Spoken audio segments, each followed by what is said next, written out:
So let's start with the defending ACC champs, probably your favorite, the Florida State Seminoles. What do you make of FSU? I actually love what Mike Norvell's done there, because I remember what it was like when Willie Taggart got fired. I remember the hole that he had to get them out of. Yeah. The job he's done there has been amazing. And what I'm fascinated by this year is, so you lose Jordan Travis, which I don't think people appreciated how consistent, steady, a hand on the wheel Jordan Travis was.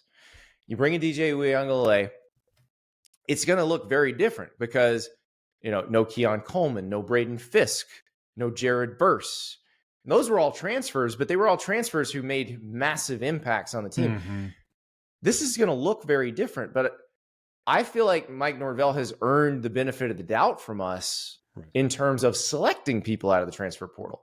And it looks like the tack is different now. Like for a while there, it looked like he was really good at rating South Carolina's roster.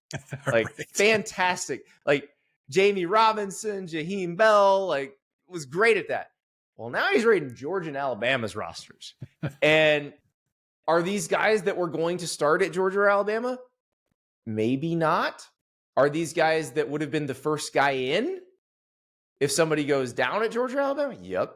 That's who they are. Right. And if they develop, because these are also guys that have multiple years of eligibility left. So they could develop into being a player who is as good or better as that person who is starting over them in Alabama or Georgia. I think that gives Florida State some good runway. I also think they've used their success in the transfer portal to improve what they get out of high schools. This class of 2024 was the most top 200 players they've had since the Jimbo Fisher era. Right. And I think it's something the way that they do it to kind of complement now, that's where you wanted to get. It's hard to do something so heavy one way for so long, and it's going to be interesting to see with them. Talk to me a little bit about DJU and what you think with that and fit or whatever, because kind of what you said there, benefit of the doubt. When it first happened, man, I was like, I don't like this. He's not Jordan Travis. But then I have to remind myself, it's Mike Norvell. Like, that dude is an offensive genius. He's not going to ask DJ to do Jordan Travis things. He's going to ask him to do DJ things and try to make it better. So what are your thoughts on that? And do you like it? Do you not like it? Whatever.